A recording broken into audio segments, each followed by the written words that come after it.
Welcome, guys, to How the Frack We Got here, a show that takes the news and events of the week and try to make sense out of it all. I'm your host, the most Will Buchanan, and on this show, we simply are all about the facts. There are plenty of news stations out there that simply want to do anything short but inform you. Here at How the Frack We Got here, that's all we believe in. We go up to the left, we go up to the right, we go up to the middle of independence. We go after all sides because there's more than one side of a story to everything. And you need to know it all in order to actually formulate your own opinion. And that's what we try to do here at How the Frack We Got here. Thanks for listening, and hold on. It's going to be fun. All right, guys. Today's date, September 4th, 2024, and this is How the Frack We Got here. I'm your host, the most Will, and on the Frack We Got here, we do take the events of the week and try and make some sense out of it all. Before we get started, guys, we do pride ourselves on being a news podcast. What does that basically mean? That basically means that we do our best, do the best research that we can, to the most reputable sites with award-winning journalism. We do not do sensational news like Fox News, Newsmax, The Blaze, whatever extreme left or extreme right sites are out there. We simply don't do it. At the same time, guys, we do try to watch our language because words do fly, especially with the given situation that's happening right now. At the same time, guys, maybe things that might be shown that might be too intense for younger viewers. So viewer discretion is advised. Aside from that, welcome. So, there's no other way we can start this show, guys, but to address the elephant in the room. We've had another school shooting. Horror in Winder, Georgia, after officials say a suspected shooter opened fire in Appalachia High School. There's a 14-year-old student here at the high school. Again, he has been taken into custody. He will be charged with murder, and he will be tried as an adult. This video capturing terrifying moments after gunfire rang out. Police say deputies and emergency medical personnel rushed to the high school at about 10:23 a.m. in response to an active shooting. The school put on lockdown. It was just like a loud boom. Authorities say the gunfire left 4 dead, 2 teachers and 2 students, and 9 injured. Our school resource officer engaged him, and the shooter quickly realized that if he did not give up, that it would end with an OIS, or an officer-involved shooting. He gave up, got on the ground, and the deputy took him into custody. Golf coach David Phoenix was shot twice and is alive, according to his daughter, who posted on Facebook that he's in stable condition. My heart hurts for these kids. My heart hurts for our community, but I want to make it very clear that hate will not prevail in this county. Love will prevail over what happened today. Students returned back to school in August, sophomores describing the terrifying moments. I didn't know what was going to happen because you could hear the gunfires right down the hall. So I was shaking, scared. I thought I was going to die. Student Itzel Navarrete says she was shaken up and scared. How does it feel that this happened at your high school? I'm shocked. I'm shocked something like this could happen here. Panicked parents rushed to the school, later reuniting with their children at the football field. My daughter called me at work, screaming that there was a shooter at Appalachia. President Biden briefed today, writing, "Jill and I are mourning the deaths of those whose lives were cut short due to more senseless gun violence." Former President Trump posting, "These cherished children were taken from us far too soon by a sick and deranged monster." At a rally in New Hampshire, Vice President Harris remarking, "It's senseless. It is. We've got to stop it. And we have to end this epidemic of gun violence in our country once and for all." And Priya, have investigators reached out to the suspect's family yet? That's right, Lester. Authorities have spoken to the suspect's family, but they say the investigation is ongoing. School here is closed for the rest of the week. The community is gathering tonight for a vigil to mourn the victims. So there's no other way to say this, guys. This was another school shooting that did happen at Appalachia High School in Georgia. Again, a 14-year-old shooter. The name was given out. No picture identification as of yet because he is a minor, because the parents had to be notified before anybody else. But we find ourselves right back where we started. And I say right back where we started, guys, just because how many times have we sat there and had this same discussion? Really? I mean, right now, let's see, 2024, this is now the second school shooting of the year. I want to say from remembering right, January 4th, there was in Iowa, there was a school shooting there. So in the year of 2024, we've already had a couple of school shootings. And at the same time, that's the second one this year. And I feel like we're having the same conversation all over again. And I hate to say it, we kind of are. The reason why, because school shooting happens, parents are asking what could have been done. How was the shooter able to get a weapon inside campus? I thought we had metal detectors. I thought we had school resource officers. And eventually, it gets down to the road. Even more information is coming out as this story is developing, especially that CNN just reported this about 30 minutes ago, where they said that there may have been an issue where this very same said student was considered a red flag a while back. And because of the lack of sufficient evidence, nothing could have been done at the time. So you are going to have a lot of parents really asking questions as to what more could have been done. But that doesn't even get to the heart of the matter. The heart of the matter is always going to be the gun issue. Now, again, every time I bring up gun control, you hear the ammosexuals, and I call them ammosexuals, the ones that are just a little bit too obsessed with firearms. I'm a firearms owner too, but not to the level of these individuals. The point I'm getting at is whenever gun control comes up, these extreme Second Amendment people, these extreme ammosexuals will always sit there and say laws don't work. And they'll always go to the oldie but the favorite, criminals don't follow laws. Well, here's the problem with that. Your criminals are now children, and sometimes very deranged individuals by today's standards can still get firearms, or their parents have firearms, or dare I say their parents may have actually trained these children on how to use firearms. However, not to speculate, but that usually is the situation with a lot of these individuals now, especially in terms of school shootings.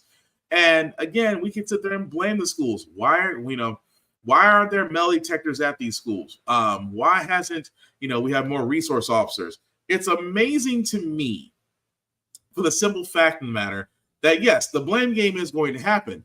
But I love that, and again, you're going to have President Biden, and of course, is going to give his sorrows and prayers. And of course, you're going to see Madam Presidential Democratic nominee Kamala Harris give hers. And of course, you're going to hear from Dorito because someone probably told him to.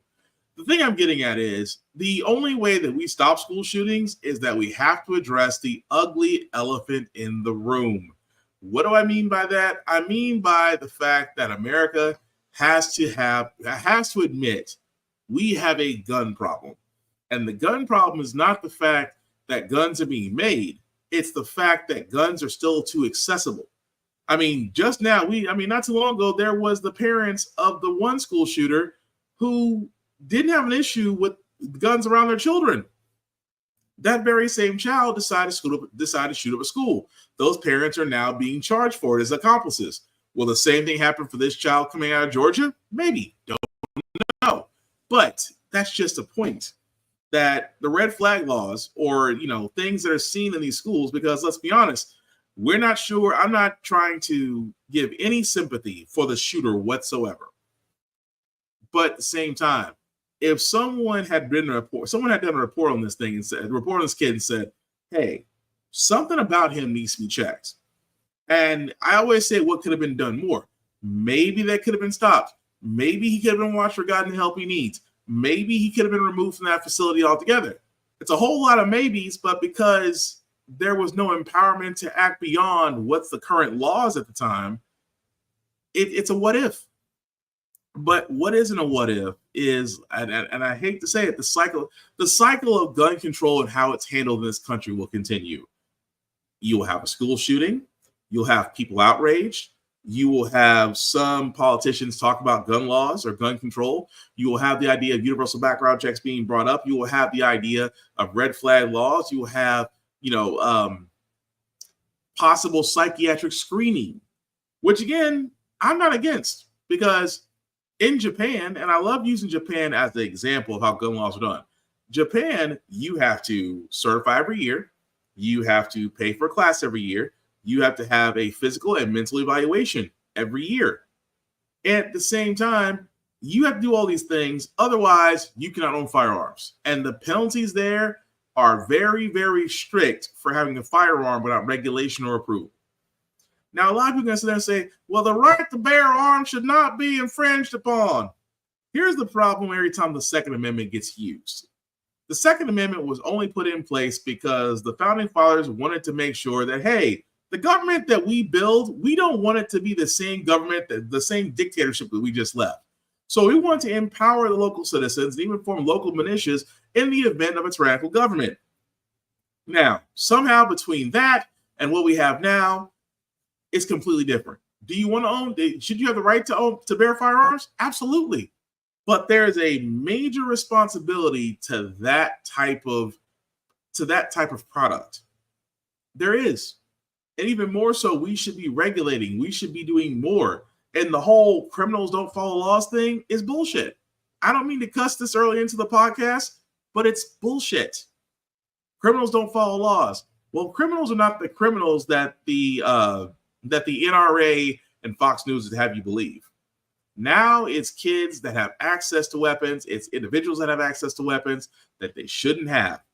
And I'm just saying and I hate to say it, but since Sandy Hook happened, I'm just wondering how tolerant are we becoming of these school shootings to the point to where I fear we hopefully don't get desensitized by them. I fear we don't. But at the same time, I feel like what's going to happen out of this is going to be differently. Because, again, it's a whole cycle. Outrage, what can be done, vigils, congressional hearings, lobbyists throw money at it, story goes away, everybody goes back to normal. I hope that's not the case, but we'll see. As more information comes out, we definitely will report on that. But switching gears for a second, guys, I want to talk about this next one because, again, I never thought from the Supreme Court, and I love the fact that there is one voice out there, because we talk about the Supreme Court. We talked about a few months ago Biden wanting to put term limits as well as an ethical board that the Supreme Court has to answer to. Why? Because we cannot trust people with lifetime signings, and you're the highest court in the land, and the decisions that you come up with can affect our society as we know it. We cannot expect you to be infallible. You're human. At the same time, you can be purchased. But Supreme Court Justice Ketanji Brown Jackson said it best when someone asked her, do you believe that the Supreme Court needs an ethical review board?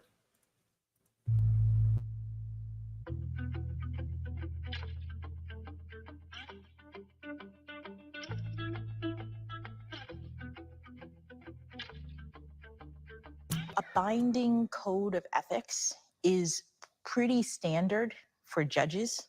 And so I guess the question is the Supreme Court any different?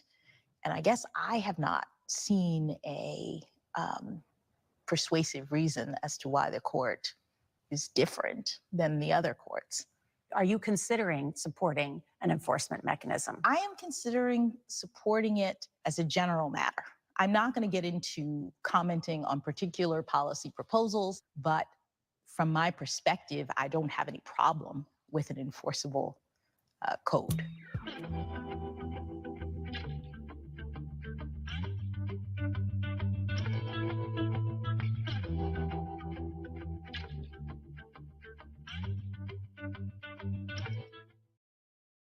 And the fact that you sat there and said it, I have no problem with an enforced code. Now, keep in mind, it gets weird because and if you've been following this podcast, we've been saying it about how weird it is that Justice Samuel Alito, Clarence Thomas, two of the Supreme Court justices that have basically been under the spotlight, reason being because, well, you've had Republican donors basically buy and purchase things for you that are questionable, like vacations, taking their private planes, buying relatives' homes, paying for children's private school tuition, paying for $100,000 plate dinners in your name. It's a little questionable. At the same time, these two same Supreme Court justices believe they've done nothing wrong. Whereas for the rest of us, you're in a position to where you can enforce or you can reject favor for someone. And if someone is dead, I'm sorry, I wish I had billionaire friends that would pay my things for me and expect nothing in return. I'm sorry. Where does that altruism friendship reside? I would love to be there. But in reality, Clarence Thomas is compromised. Samuel Alito is compromised.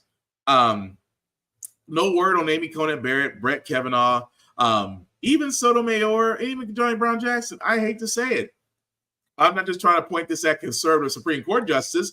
They just seem to be the only ones that, well, have questionable purchases. But these are the same Supreme Court justices that are sitting there saying, trust us. We are not compromising ourselves in the letter of the law. Trust us. It's a little hard to, because in every form of check and balance, and I said this all the time, the Supreme Court is the only part of the government that does not have an answer to. They don't answer anybody. So say, for instance, if Clarence Thomas, if you look back and saw, it's like, oh, why is it that, this Republican billionaire paid for everything and you never reported it? Oh, well, I didn't think that was important. Without nobody to answer to, where's his punishment? This man can still sit on cases that may affect Republican billionaires or affect those that have paid his way, and he will not recuse himself. But yet he will not see that as a conflict of interest.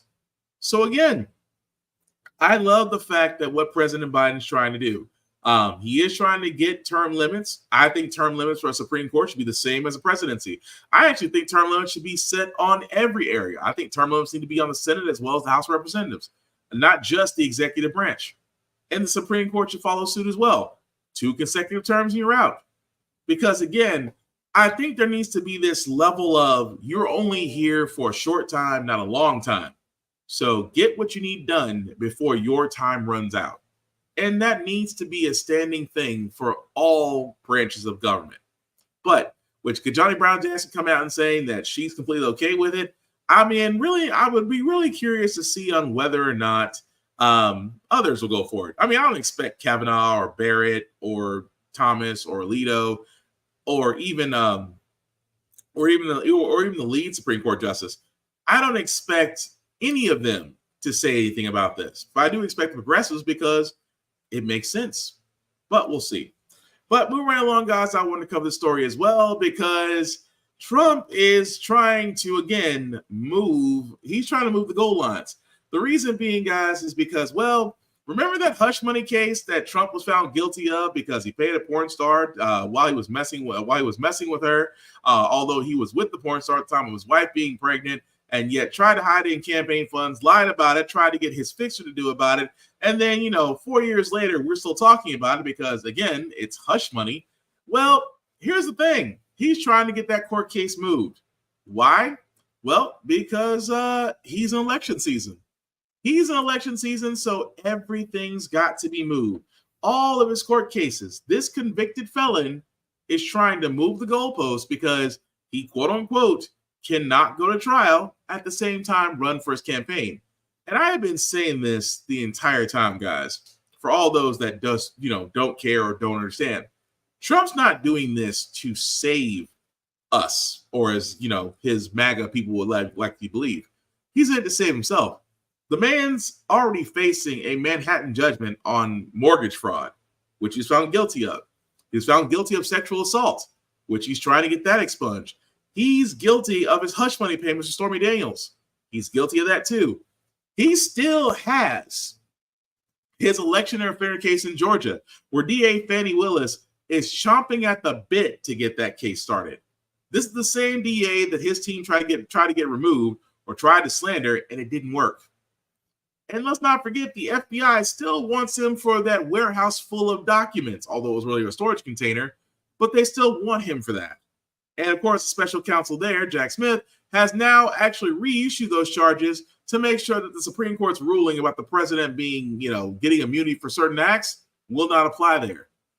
Case in point, Dorito is trying to push the goalpost back because he's trying to avoid jail. And trust and believe, the fact that he still has friends, court-appointed judges, and the Supreme Court still out there, which he loves to invoke like it's a secret word or something at Pee Wee's Playhouse. he still can do that because those people are still in place and they will still move the goalposts forward. They'll still move the goalposts because they still believe that he can still become president. And yeah, there's still a snowball chance in hell that he might become president. But understand, if he does, it changes everything. Because again, a president can't be indicted. At least that's the opinion of some people, although it really isn't. But the point I'm getting at is he's pushing the goalpost back because he's trying to clear his way to still do his route. And it could possibly work. Because I know if anybody else, for that matter, they already be under the jail. But again, we will see, since the judge in that case has already rejected it. You know, Trump and his lawyers who are probably much Trump at this point. If you're a lawyer for Trump, you've put your great grandkids through college by now. That's how many hours he's billed. Like I said, if you're a lawyer for Trump, you definitely have job security, because that man is fighting tooth and nail to stay out of jail. But we shall see. Personally, I'm waiting on the Simpsons prediction. Moving right along, guys, I want to cover the story as well because presidential hopeful Democratic nominee, Madam Vice President Kamala Harris, is unveiling a new wave of economic policies for small businesses. She wants to encourage people to go into business, even writing up close to $5,000 to $10,000 of business expenses off to entice those to hang their own doors. Don't get me wrong. It's a wonderful plan for small businesses because we've heard small business being talked about all the time, guys. You've heard it from several different presidential hopefuls. You've heard it from the GOP all the time. We must, help out the small businesses, although they help out corporations. But nothing is really ever done for small businesses since the Trump tax laws went into place, which basically gutted the middle class and gave the top tax breaks to the top 1% and Wall Street. So now I like the fact that, again, Madam Vice President is trying to sit there and say, along with her new homeowners plan she's putting forward, she's trying to get small business back on track. Because let's be honest, these days, everybody wants to start a business or start a small business or be your own boss, but cost, inflation, everything else comes up. So I do like the fact that she is trying to hit her policies on all plates. It's very progressive, very demure.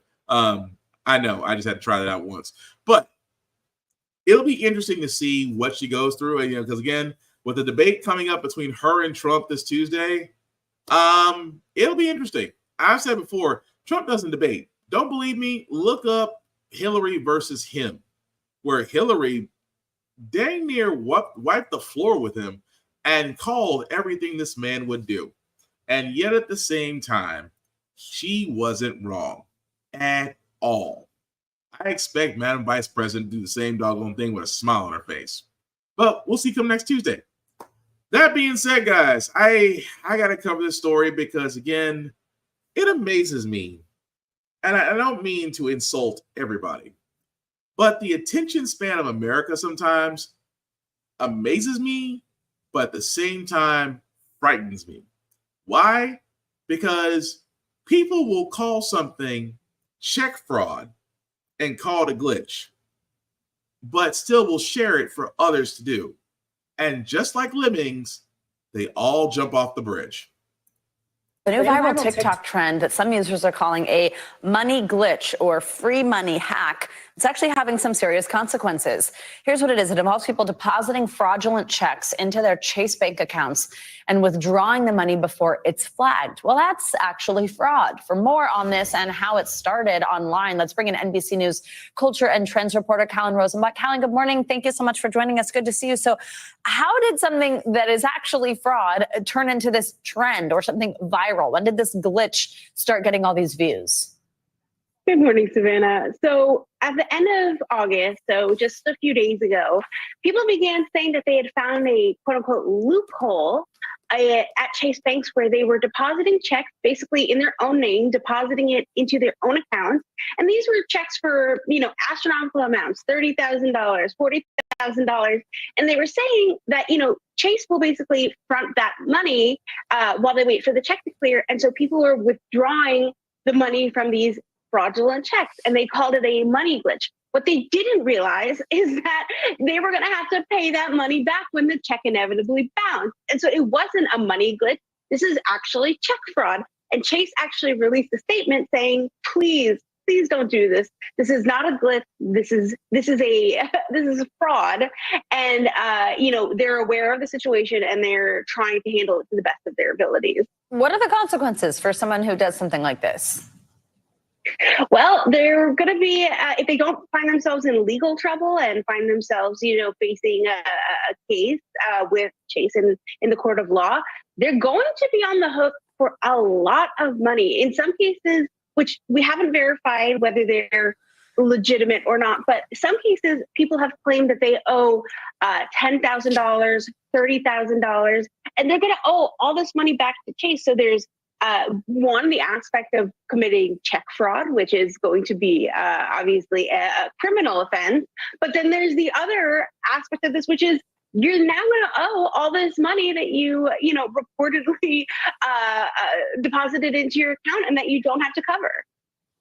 Callan, I know in addition to this becoming this trend, this whole glitch thing kind of getting some views online, there's also a big pile on to set the record straight in this particular instance, right? Yes, there is. On TikTok, there are many videos in which people are saying, this is not a loophole. This is a crime. And, there's a lot of people saying like, please don't do this. This is fraud. I think a lot of people were just unaware, or maybe it's younger people who are, just getting their first bank accounts, who are just sort of learning how to spend and save money, who thought, oh, this is a way to get fast cash. And their fellow TikTokers are saying, that's not the case. This is a crime. Please don't do this. Yeah, definitely not any type of glitch. It's just how it works as checks are being processed. Okay. Okay. I can't believe we're going to talk about this, because this is the problem I have. The problem I have is that we are in a society of social media. We are. No ifs, ands, or buts. That's how it is. At the same time, there are these things that people hop on, these trends. And here's the thing about finance. Finance, especially with banks. Banks and casinos have two things in common. Nobody ever felt good when they left a bank outside of millionaires, billionaires, and those that have won the lottery. Casinos are the same way. Your money goes in, it may not follow you on the way out. Or if you get lucky enough to win a casino, you'll be lucky to leave because they usually want you playing and spending more trying to get your money back. What I'm basically saying is, guys, between banks and casinos, the house always wins. Even more so. It's not a glitch. Some people want to call it a glitch because it's trendy. Oh, well, let me try this Chase Money glitch. Let me try this. What they basically did, for all those that don't know about check fraud. So here's what happens. These idiots who have bank accounts with Chase will write checks themselves, cash that checks themselves, because the system reviews it as a check. And of course, there's not anything in place that sits there and goes, okay, you just wrote a check to yourself for an amount. It's not like, the system won't stop it. It'll do its normal process. It reads the check, you signed it, it's in your account. Then folks will turn around, withdraw the money out, and then try to close the account. Here is the problem with these wonderful Einsteins, where people kill me with this. Oh, well, it won't come back to haunt me. The checking account is attached to your name, your social, your address. Did you think for 1 second that Chase wasn't going to get its money back? At most of these ATMs, there are video cameras that record every transaction that's ever done at that ATM. So if you're at an ATM trying to do this, guess what? You're on candid camera, which means even if you stole someone else's account, even if you basically got their check, even if you got their PIN number, things of that nature, your face can still be seen on a camera. And also, for all those that don't know, for ATMs, there's more than one camera, and it's not always in front of the ATM. Banks are not as simple-minded as people believe. At the same time, I get it, where folks who are hunting for money, we're all hurting for money. Anybody short of six figures is hurting for money right now. Inflation is still up, wages haven't gone up. I get it. But I don't care how broke I am not dumb enough, and I say dumb, And I don't feel bad for saying dumb. I'm not dumb enough to write a check to myself for the system to put a credit there, then take said money, and then think for 1 second I've got to pay it back. It's stupid. At the same time, it's check fraud. Fraud's a felony. Unless you are that much of a Donald Trump super fan, you will be a felon. And trust me, being a felon does not help your chances in life. Or, well, a lot of people, it's like, well, I took it out and I never got caught. Really? How hard is it for you to get a mortgage? How hard is it for you to get a loan right now? Because trust me, those are the burdens on those, to where your financial credit life can be compromised forever. That you may never get another bank account, you may never get another credit card or a debit card or a credit card. You may never get none of these things again because you basically burned your financial file, if you will. But who in the world believes that this is a glitch? Because others see it, and of course, because others see it, it must be done. And again, the lure of cash in your hand. I get it. Money can't buy happiness. It's bullshit. Money can't buy happiness, because I have yet to see anybody who has money problems ever be that stressed out. It is still not an excuse to do check fraud. It certainly is not a glitch. Please, for the love of God, stop before you do yourself financial harm. Or at worst, owe a bank thousands and thousands upon dollars in penalties, or even to the extreme side. Some of these check frauds usually wind up with jail time. Please, oh please, I beg of you, don't be that stupid. But now we got that out of the way, moving along, there are some hotel strikes going on. And again, keep saying this, there's a very certain pattern that emerges whenever there's a hotel strike.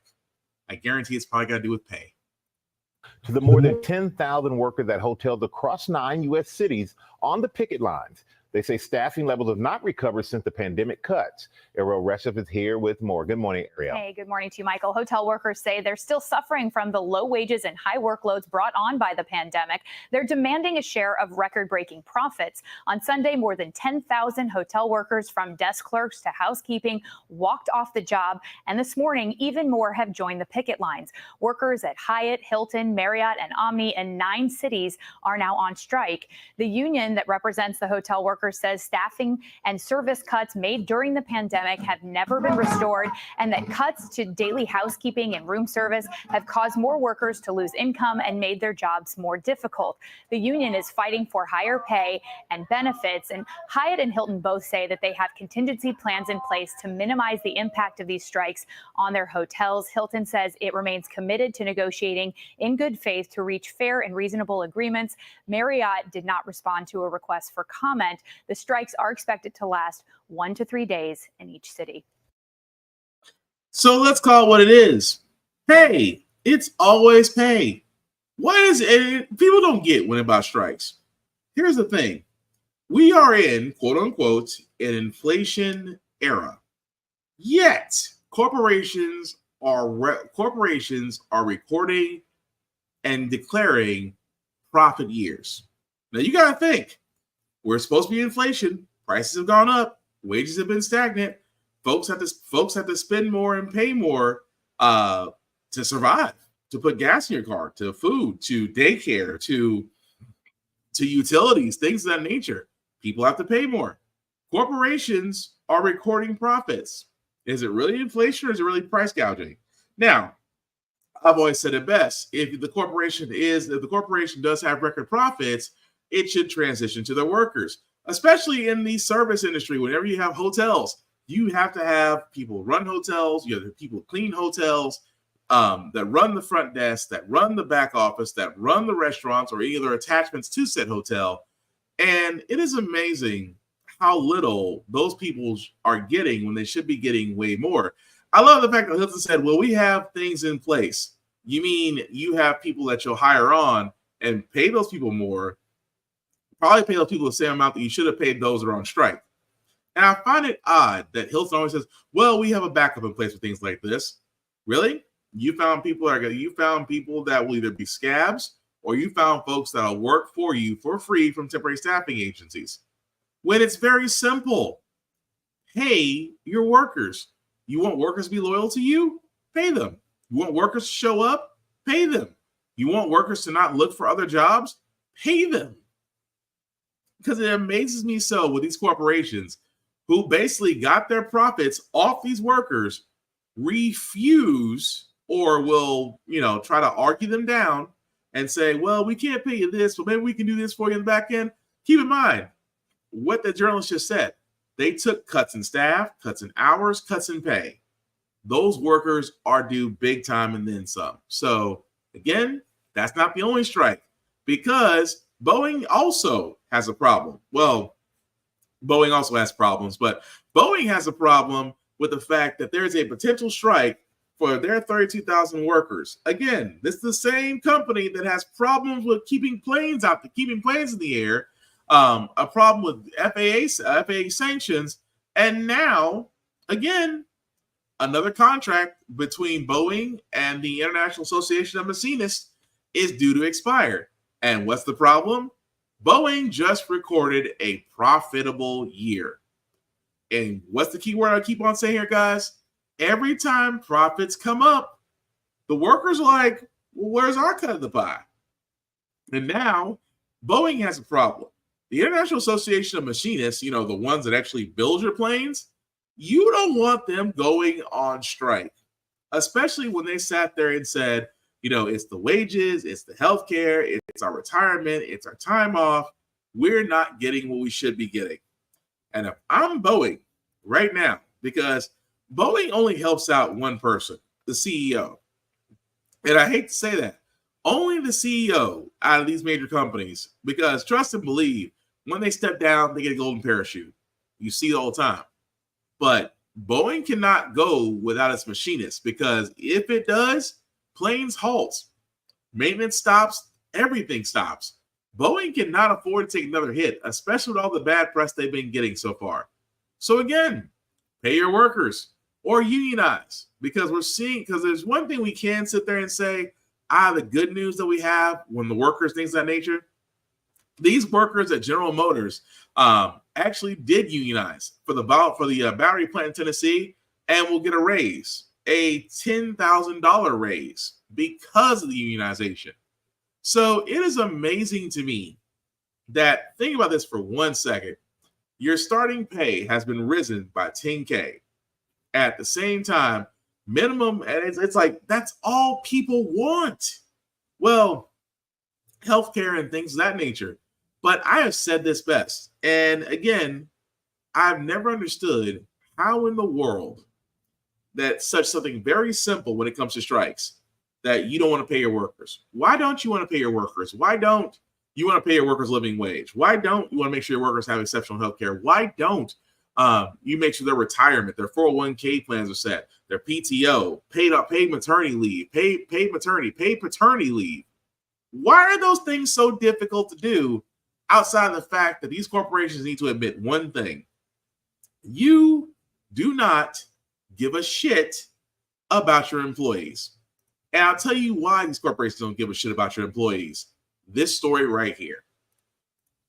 A Wells Fargo employee went to work the morning of Friday, August 16th and never went home. Tempe police tell 12 News 60-year-old Denise Prudhomme scanned into work at 7 o'clock in the morning. 4 days later, police responded to the office building near Washington Street and Priest Drive for reports of a subject down. Prudhomme was declared dead. The Tempe Police Criminal Investigation Bureau is investigating, but do not suspect foul play. A Wells Fargo employee exclusively spoke with 12 News, but asked not to be recorded or identified out of fear for their job. They say a colleague found Prudhomme dead at her desk in a cubicle while walking around the building on Tuesday, August 20th. Prudhomme's cubicle was reportedly on the 3rd floor and away from the main aisle. This employee says several people had smelled a foul odor, but passed it off as faulty plumbing. They say while most Wells Fargo employees at this Tempe location work remote, the building has 24/7 security, and someone should have found Prudhomme sooner.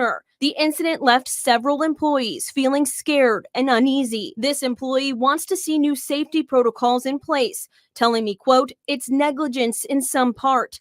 A different worker also spoke with 12 News anonymously. Was just uncomfortable. Again, calling on the company to do more. Body was there about 4 days before anybody found it, before anybody walked up to her just to say hi, make sure she's okay. She was just laying on her desk. A Wells Fargo spokesperson previously sent 12 News a statement saying, in part, "We are deeply saddened by the tragic loss of our colleague at our Tempe office," adding counselors through our employee assistance consulting service are available to support employees. An employee tells me their direct management offered those services, addressed the incident, and told workers the building was thoroughly cleaned. So what's crazy is, and I say this all the time, I can't take credit for this. My podcasting brethren, Mayhem, or I should say Chaos Demon if he's watching, he said it best. Take your PTO. Because these companies, and this is the part that's effing scary. This employee clocked in, unfortunately passed away at her desk for 4 days. Nobody checked on her. Supposedly, the only way someone found out is that her boss was wanting something from her. Supposedly, not really hasn't been confirmed yet, but that's the allegedly. But imagine you go to work, you unfortunately pass out at your desk for 4 days. Nobody looks at you. For 4 days, nobody checks on you. For 4 days, security passes you by. For 4 days, janitorial services pass you by. Nobody blinks an eye. And yet, the stench, because let me tell you something. If you never smell the dead body, will clear that place out. A decomposing body, trust me, you never want to smell that. But the fact that people smelled it was like, oh, it must be bad plumbing or raw sewage, because that's what usually, smell that bad. You think it's raw sewage, something in the waistline, something like that. But what's sad is that you could pass away at your desk and no one notices. And yeah, Wells Fargo, there needs to be heads rolling because somebody had to see it. Somebody had to know. At the same time, employees can't come forward. Why? Because companies retaliate. They say they don't, but they do. Companies retaliate all the time. Don't believe me? Look at Amazon right now with union busting. Amazon is doing everything short of union busting, and they're using their own personnel to do it. So don't tell me companies don't retaliate. They do. At the same time, guys, again, companies do not give a shit about you. Companies see you as a number. I used to love a show called Undercover Boss, and I hear people say all the time, they see me as a number. They see me as a cog in the wheel. They see me as replaceable. They will just simply move me and put something else in place or put a machine in place. I am not that important. And you have to look at it that way. I'm not saying go ahead and quit your job tomorrow, but I am saying don't be as diligent as you should be to a job that will not be diligent to you. Because if you're Wells Fargo, they'll leave you in your cubicle as long as you're not being non-productive. But again, it's a sad story, but also a reminder, guys, work life shouldn't be your whole life. And at the same time, guys, have somebody that cares about you, because that's the truly sad part, that woman passed away, and for almost a work week, nobody paid attention. That is sad. But what is also sad is Oregon, because for all those that don't remember about Oregon passed a law where they pretty much said all drugs are legal in some instances. Yeah, kind of taking that back. Officially rolling back its drug decriminalization law, voters passing that measure back in 2020. But according to elected officials, parts of the state have since been plagued by overdoses and homelessness. That's why they decided to change the law. And as of this morning, possessing small amounts of hard drugs is once again a crime in that state. Michelle Wiley, public safety and health editor for Oregon Public Broadcasting, joins us now with more. Michelle, thanks for taking the time on this Sunday. Talk to us about this new law that just went into effect and what it means. Yeah, so as of today, possession of small amounts of hard drugs, think fentanyl, methamphetamine, are again a misdemeanor crime in Oregon. Just a few days ago, that wasn't the case. This means that possession of these drugs is punishable with up to 180 days in jail. Previously, drugs in possession of small amounts of hard drugs in Oregon, the people would have been given a citation and pushed to call services. But that measure was rolled back and it goes into effect today. So voters approved this ballot measure 4 years ago with the idea that treatment is more effective than jail when it comes to drug addiction. So what went wrong? Yeah, and so part of what happened, you mentioned voters passed this in 2020, is that was at the height of the pandemic. So the agencies that would have been tasked with this rollout, the health department, was very much so engulfed in working through the issues of the pandemic. So that was part of the difficulty of the rollout. The system that the state set up, this system where drug users would get citations from law enforcement and then be asked to call a phone number to get the citation waived and get access to treatment, just ended up being not very realistic. A lot of people didn't call that number, and in part because you're asking folks in the middle of addiction to make this phone call to get these services. And then, I think a lot of folks would say that the state didn't champion this law in the way that they perhaps would have wanted them to. Law enforcement were very much removed from the picture, and I think that also frustrated a lot of folks. Interesting to see a change on one issue so quickly in one state. Michelle Wiley. So let's think about this for a second, guys. Oregon in 2020 decides, hey, drugs, can be treated, but jail's not the answer. So we're gonna make everything legal. Wait, so marijuana's legal? Yeah. Okay, cool. Nothing wrong with that. What about crack cocaine? Yeah, that's legal too. Well, wait a minute. Heroin? Legal. Speed? Legal. Does nobody see what the problem? I mean, weed is cool, but hard drugs, the stuff that can actually kill us, all legal. Yeah, we voted on it. So I can't go to jail because I want to pull a Breaking Bad. No, you're good. And yet, fast forward 4 years later. Oh, well, maybe that was a bad idea. You think? Look, I will say this, guys. I have nothing against weed. I don't smoke it. I don't ingest it. It's not my thing. I understand folks that need it to cope.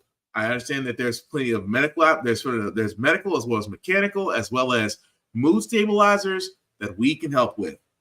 Not knocking that, because again, it's a lot better than popping Percocets or oxycodone and other hard narcotic drugs they love to push on people. Here's what Oregon messed up. You open the floodgates to everything. And I'm sorry, weed is one thing, but I've never seen someone go, thank God we can actually smoke crack in Oregon now. And that's crazy, because now, homelessness, things of that nature have went up. Well, because we decided to open the floodgates. And now Oregon's rolling it back, because now it's like, oh, we made a terrible error. Yeah, I should have just stuck to weed, because honestly, every state that actually has made weed legal has seen a boom in their stimulus, in their coffers. They actually do have money to spend on roads and education, things of that nature, all because you made weed legal.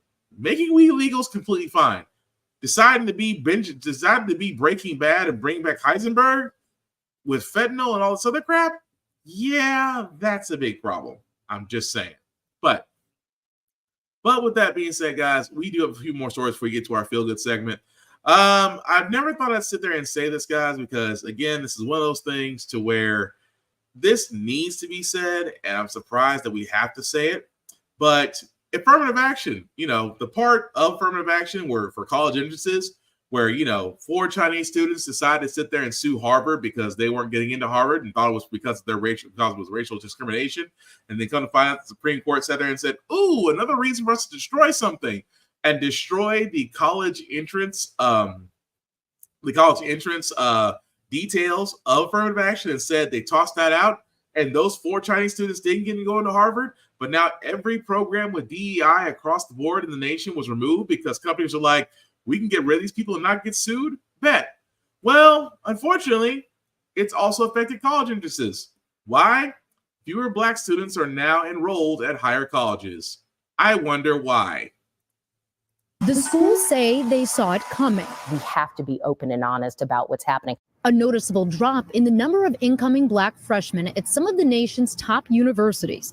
The first class admitted after last year's decision from the U.S. Supreme Court, sharply limiting the use of race in college admissions. Something Mount Holyoke College President Danielle Hawley says ushered in a sea change. That demographic information that used to be readily in students' file is now masked. When we get that data now, the data does not have race data attached to it. It's so not there's even, no way. it's not even there. It's just blank. That's right. So there's no way for readers to know.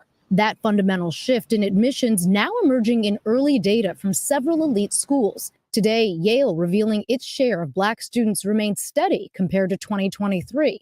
But at MIT, black students dropping 10%. And at Amherst, black students dipping by 8%. The primary cause of the dips in enrollment, not easy to pinpoint. Some schools say delays in processing financial aid offers prompted students without means to look elsewhere. It was a perfect storm. In the wake of the high court's ruling, some have turned to other ways to reach students of color, relying on more pipeline programs and coordinating with underserved high schools. It has made our work more difficult. It really has. The admissions team at Sarah Lawrence College decided to offer an optional essay, giving applicants a chance to respond to the Supreme Court's decision. There's some remarkable responses in there. We're a liberal arts college. We want our students tackling big real world issues. And this is a big real world issue. The school now says incoming black students have actually increased from 4 to 6%. Still, the ruling has complicated admissions for top colleges that say they want to diversify an historically white student body. But it's also served as a long-fought victory for those who've argued it was unconstitutional for schools to give any preferential treatment based on race. Are there some students, faculty, or even peers that say to you, you know, I actually think the Supreme Court got it right? Oh, absolutely. There are race-neutral methods. People like Edward Bloom, the architect behind the original lawsuit accusing Harvard and UNC of giving a boost to black applicants and discriminating against Asian students. We just don't know what Harvard and UNC and most colleges and universities have done. Until that data is released, we're just going to have to wait and find out. For Bloom, the work is not done, as he's now focused on what's happening in graduate school admissions and beyond. Your race and your ethnicity doesn't tell us anything about who you are as an individual. Now, most schools, Lester, still have not released their data for this year's freshman class, but we do expect to see those figures start to come out in the coming weeks. A fascinating fall. Yeah, so let's just kind of be honest here, because we just might as well go and say it. Affirmative action was needed, despite that. And again, it's always, I hate to say it, it's always white people. I know it's not all white people, but it's always certain white people that sit there and say affirmative action just force college universities to accept black people over. They never finish the sentence. They never finish the sentence, because then you're going to show how racist you are. Because let's be honest, guys, historically, we need affirmative action, because without it, how many colleges were accepting black people? Just saying. Before affirmative action, mind you. And I'm not talking about historical black colleges, universities. I'm not talking about HBCUs. I'm talking about other colleges. Before affirmative action, how many actual black people were accepted? Because I can tell you the number is low, almost non-existent, especially in the South. But that's the point I'm getting at, is that with affirmative action, it did force you to consider everybody. It's not just black people. But it's amazing where you sit there and hear people now. It's like, well, your race and your don't determine anything. Really? Says the guy of the white person of the race that's gotten a 400-year head start based on slavery. But you're going to sit there and tell us that that has nothing to do with it. Yet it's amazing. We just saw MIT had a drop. We just saw other colleges have a drop in black students. Why? These colleges are no longer held to a standard of accepting people of color. They're not held to it anymore. They can't be sued for it anymore. That's why not only colleges but corporations that have DEI, diversity and inclusion programs don't have anymore. Don't have said people anymore. Can actually let those people go. Why? So they don't have to worry about getting sued. They don't have to worry about people calling them racist or calling racist people racist company, because they now are shielded. So it's amazing to me where you have idiots like at the end of that video where it's like, oh well, we just need to make it fair. Unfortunately, in our society in America, it won't be fair until people that think that anytime a black person gets an advantage, that it has to be taken away from them. Just like the Fearless Fund. The Fearless Fund that we talked about was a small business fund that was held by black women who only gave to black women who were entrepreneurs. That's what the Fearless Fund was for. And what happened? A white man heard about it, decided to sue and say, that's discrimination. How dare those black women help other black women get ahead? Call me if I'm, like I said, call spade a spade, but it's always, and I say it all the time, it is always, whenever black people have a leg up in the situation, it's always seen as, oh, well, they should need that advantage. They shouldn't need that help. Whereas, again, white people have been getting help for so long and are still getting helped. But again, tell me if I'm wrong. The last story I'll get to, guys, is a story that, again, is coming out of Alabama by More Perfect Union. And I swear to you guys, this is the reason why incarceration will still be America's favorite #1 product.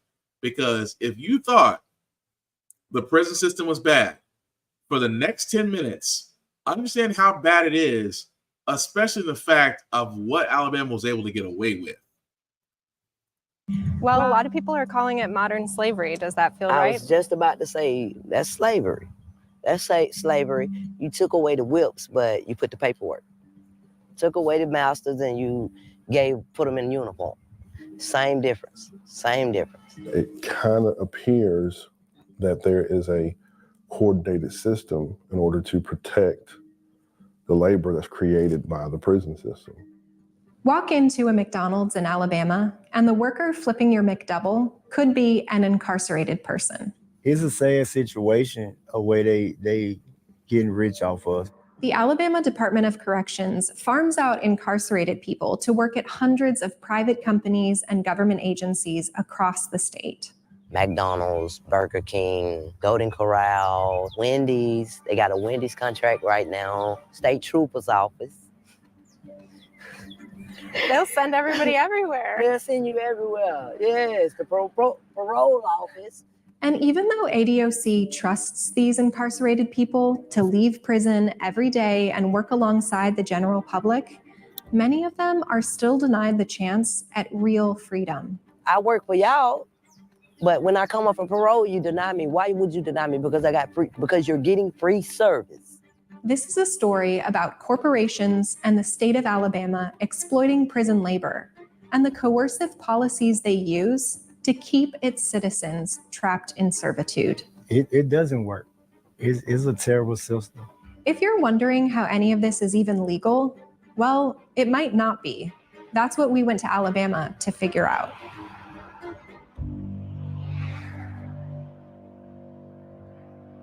So yeah, could you just describe like how long you worked here? And I was here 18 months. I ran their kitchen by myself. From 8 to 5 every Tuesday through Thursday. Wow, yeah. That sounds like hard work. It was. Elizabeth Thomas was in the Alabama Work Release Program for 5 of her 15 years in prison. So they had a combination of incarcerated people and free world people. Yes. Did you feel like there was a difference how they treated?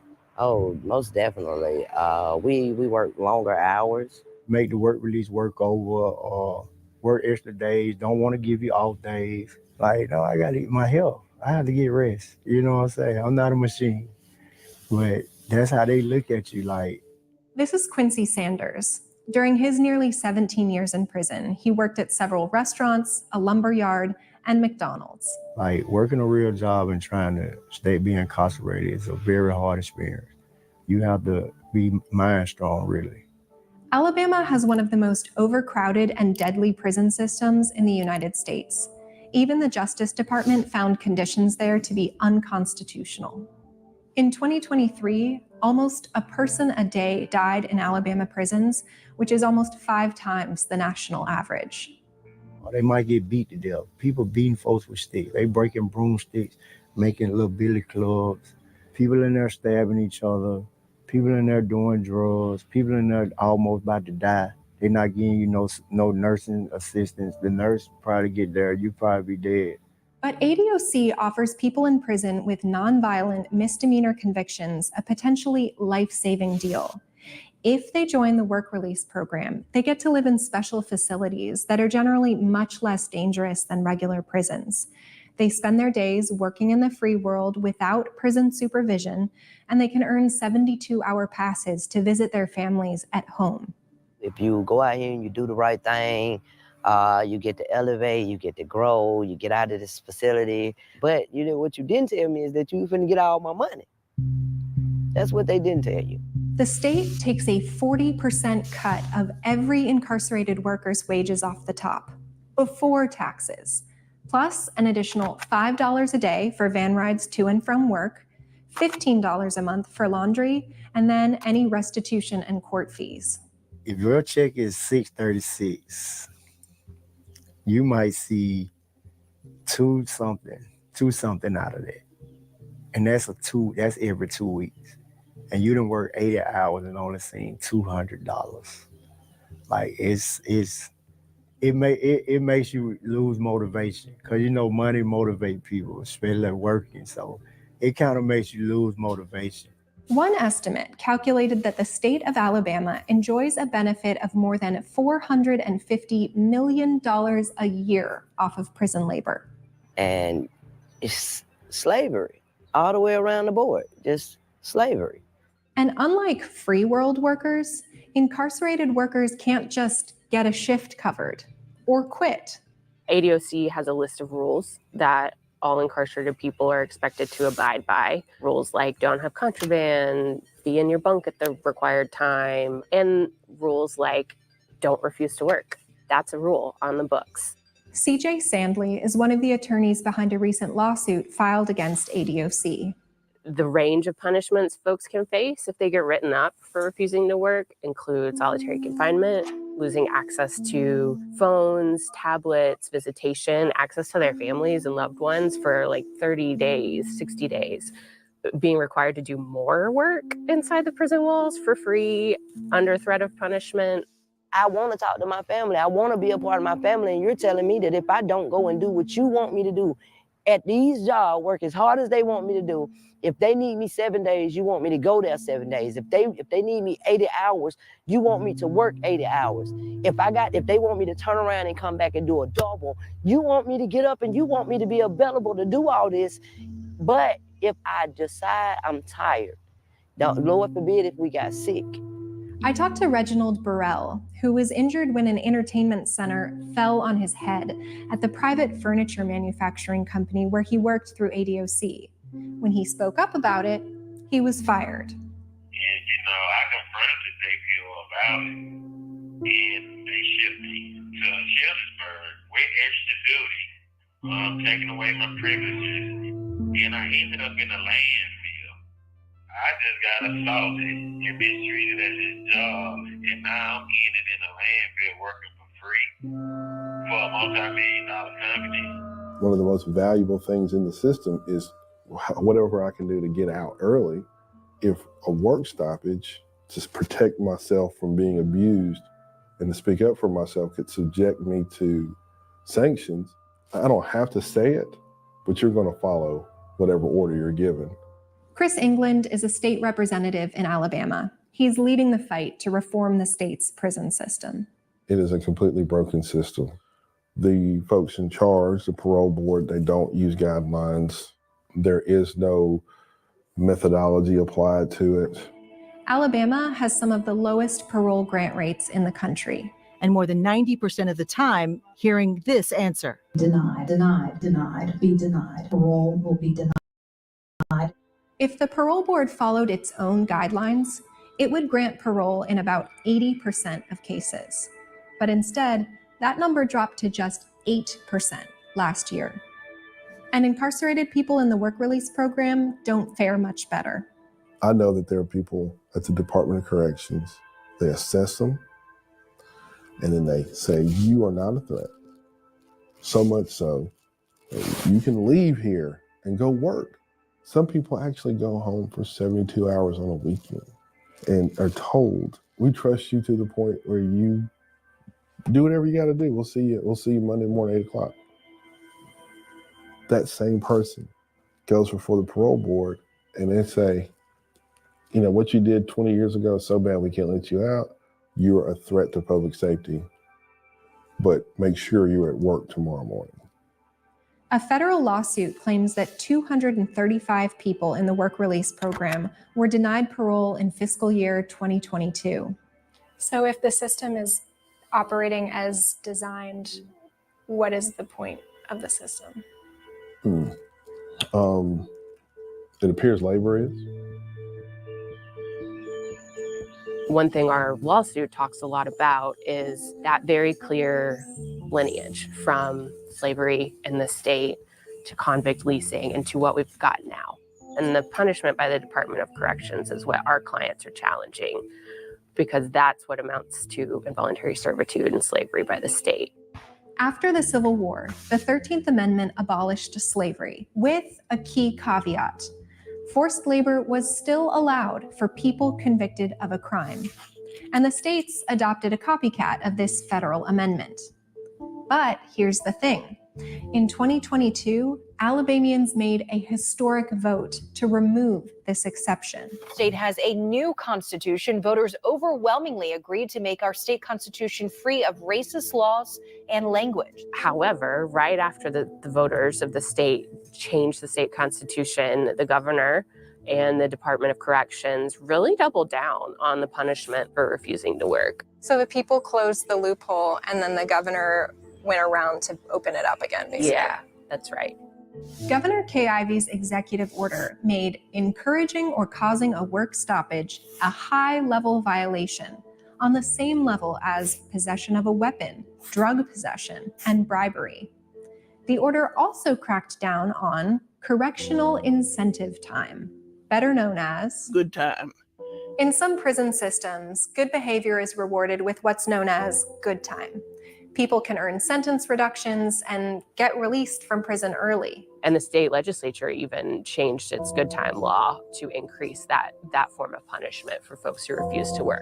We're simply changing the amount of correctional incentive time or good time days that are offered. Are we increasing or are we lowering it? We are lowering them. All of this was done on the heels of this constitutional change, and frankly, it's a brazen ignoring of the will of the voters of the state, and that's what our lawsuit is about.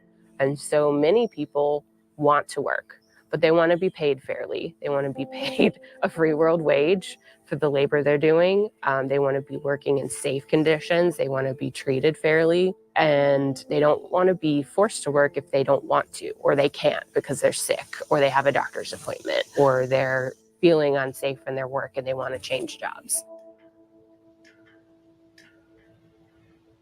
One of the unique things about this state and really the country is that things just never end, they evolve. If your prison system is full, it's primarily full of Black folks, Black men, and you have a racial disparity in who gets released and who doesn't. Can you imagine the optics of what that labor force looks like? Black people account for just over a quarter of Alabama's total population, but more than 50% of the prison population. An AL.com investigation found that Black men were 25% less likely to get parole than white men. If you could take a picture of a group of men who are working convict labor decades ago and juxtapose that next to a current labor force, it would probably look the same. That's crazy. So, what is the point of prison? Is it the creation of a cheap, controllable, and confined labor source? Or is it rehabilitation? And what does a real commitment to rehabilitation for incarcerated people actually look like?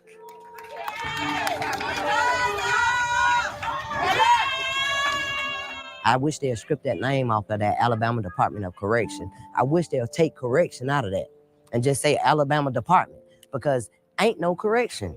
Ain't no correction, ain't no structure, ain't no discipline. You discipline me to do what you want me to do, not the law. Not to come back in society and be able to live off of what you taught me. That's not what's going on. If I lived off what DOC taught me, I'd still be a criminal. Because they want that paycheck. They want me to come back in tomorrow. They want me to. Because they money keep flowing. It's no correction. We need to start correcting. We need to start loving. We need to start teaching.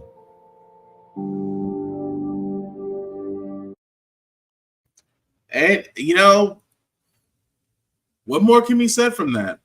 And that's Alabama. I can go on to Tennessee. Tennessee, like I said before, when it comes to the U.S., the number one export that we have is the number of people incarcerated. Even more so that, yes, these very same prisons, usually most of them are owned by corporations, get cheap labor because, hey, you can sit there and say, hey, I have a whole bunch of workers that I will pay them 25 cents an hour and they'll do the job that you need them to do. They can undercut any bid out there. Why? Because they have the most people. And as we saw from there, you know, Alabama just it's not for rehabbing. And I said before, prison is not for rehabbing. Prison is not for that. What prison is it is modified slavery. It is. If you think about it. Oh, we'll put you to work, but you won't get early parole. We'll take 40% of your net pay, even though you might be making a minimum wage as it is. But it's amazing to me that just because these prisons, and I'm just going to be honest with you, prisons should not be able to do that. I think prisons should be more for rehabilitation for those that are able to go back to society. But I also think that, you know, you can't treat them like cattle. You can't treat them like animals. You can't treat them like animals, because guess what? If you treat them like animals, how do you expect them to act? And like I said, it's prison, and I get it. But also CCCA, which is actually the prison, which actually is a corporation that owns prisons, like especially here in Nashville, are notorious for that. So imagine you are in prison. You are trying to make your life better. You're trying to take on these work relief programs. And this is the type of stuff they do to you. I'm sorry, it's just something you just can't shake off. And yes, something should be done about this. I will fully agree with that. And hopefully less stories like that woman they just showed become less of a memory. But this goes to show you why we need to be active, why people need to be involved with things that are going on in their cities and their states, because that's just Alabama. You don't want me to go into Tennessee. I'm pretty sure they can do a whole lot worse. But that being said, guys, we're going to move on to our feel good segment, because usually on How the Frack We Got here, we do cover a lot of things, a lot of doom and gloom, things to make you lose your faith in humanity. But hey, it's Hump Day Wednesday. Tomorrow is Friday, which is Thursday, and we will leave you guys out with some good vibrations. And hopefully, this young man understand that he is getting a new heart that he's been waiting for so long. Will do just that. What?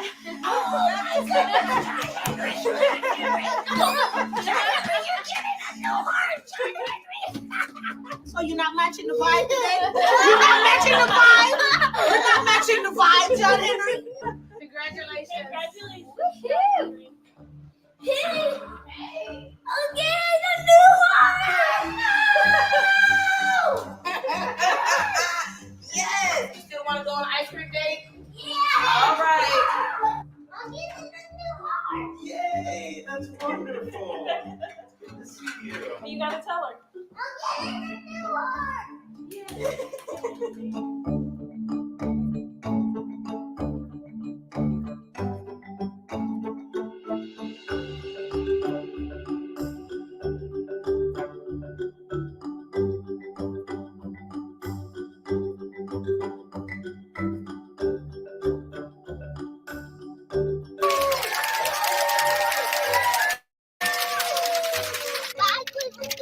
Thank you for everything. Thank you for everything.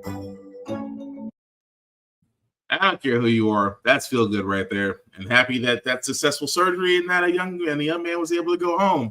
So if you are a donor, always donate, because I know I'm definitely a donor in case, somebody wants to use anything for me. I'm not a spring chicken anymore, but hey, you never know who you can help. Donating your body or donating the organs. Trust me, you don't know who you would help, and it will help them quite tremendously. Almost I kind of teared up a little bit because, me being a parent now, kids get excited. I can't help but want to sit there and, have allergies. But anyway, you don't want to see grown men cry. That being said, we are going to go ahead and wrap it up, guys. Thank you all for watching, for liking, for letting people know this is live. I certainly appreciate it. Some shameless plugging before we do get out of here. Shout out to BlurStation.com. Again, I will keep bringing this up because we see what happens when Black viewership in our content. We are network kingmakers is what we are. But we always find ourselves making other people kings and titans, and we can do it ourselves. Blur Station is the area that we can do that in. Again, definitely check it out. It's $10.99 a month. If you do want to join, please the Join Now button that you can see right here. Please select the Blur's Eye View Affinity membership. And, of course, my name, Black Spartan. I would certainly appreciate that if you do. Again, guys, it is $10.99 a month to actually view Blur Station. $10.99 a month. You cannot beat that with a stick. After 36 months, guys, you do get the ability to own a piece of Blur Station. A lot easier to own a media conglomerate than going through Netflix, Amazon, Hulu, or those type of things. Again, this is the vehicle, the table that we asked for. So definitely check out BlurStation.com. As for myself, guys, Black_Spartan615 on socials where you usually can find me. Please like, please share, please follow. A like, a share, and a follow costs nothing but means everything.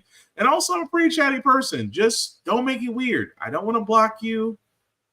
I just keep things simple and smooth. I do talk about other things more than current events. So again, I'm friendly. Just keep it nice. That's all I ask. At the same time, guys, links at the bottom. I'll make that link a little bit bigger for you guys to see. If you copy and paste that link into your browser, taking you on a link page that has the YouTube and Facebook groups for all of our podcasts. Like, share, and follow. Subscribe, because again, we simply cannot do this without you. And also, guys, for all those, and I'm going to keep bringing this up because, yes, we are in a election period. We are now less than, I'm a little bit off, 61 days. Yes, we are 61 days from the election now. And again, I'm going to keep stressing this because it is your diligence to vote. Not just because, yes, because of the fact that people have fought and died for your ability to vote. But at the same time, we cannot ignore Trump. We can't. We do not need a second act. And at this time, guys, the Republicans, the GOP, are moving the goalposts. They are purging voter polls. They are taking away mail by voting, or at least trying to. They're trying to redo districts. What I'm basically saying, guys, is don't assume a goddamn thing. You can go to voting sites like vote.org.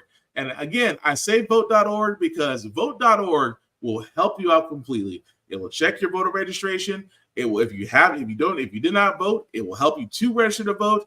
You see if you are eligible to vote by mail. You can find out where you're supposed to go for voting. In early voting, you can certainly do that as well. Please, guys, I cannot stress this enough. Vote.org is a site that will help you out tremendously if you're unsure about what to do, unsure where to go, or just flat out need to make sure that you're set. Because trust me, you do not want to wait until November 5th to get things going. I am just saying, guys, you can early vote. Voting.org can actually help you out with early voting in your state, in your city, and be able to tell you where to go. But I cannot stress this enough. Please be prepared and help others to be prepared. We all need to turn out and show up. And again, I keep on saying not to be biased, but let's be honest. As much as I keep on saying Dorito doesn't need to be president, it is high time a woman is president. It's high time we can finally say Madam President. High time. Beyond time, actually. But yes, vote.org is a site that actually help you out with your voting needs. Please, guys, spread the word. Get people on board because we're going to need every vote counts. Don't believe me? Look at Georgia last man's special election. Every vote counts. That also being said, guys, There are also other sites out there that can actually help you if you do want to run for office in your city or in your state. You can definitely do that and be a public servant and hopefully make a difference. But again, guys, be informed, be aware, be vigilant, because the next 61 days is going to be interesting. But that being said, guys, last thing I'll say about how the Frack We Got here, it's all about staying informed. We are not trying to reinvent the wheel. We are simply giving you all the information that is possible to give you, but we do provide a logical perspective that goes along with it. We do better as a society once we're informed. We're progressive. We move forward. We try to right our wrongs by making decisions now that we should have done back then, like electing our first Black woman to the Supreme Court, electing our first Black woman to the Federal Board of Governors, and hopefully very soon, 61 days from now, electing our first Black woman to be Madam President. All great things. When we don't learn from history, we are doomed to repeat it. That's what we keep asking ourselves. Why does everything go up but our paycheck? Why are we electing different politicians but still the same old game in Congress? And most importantly, how the frack we got here? Again, guys, let's get down to crunch time. Be aware, be active. Take care of yourselves and each other, and I promise we'll get through this. Peace.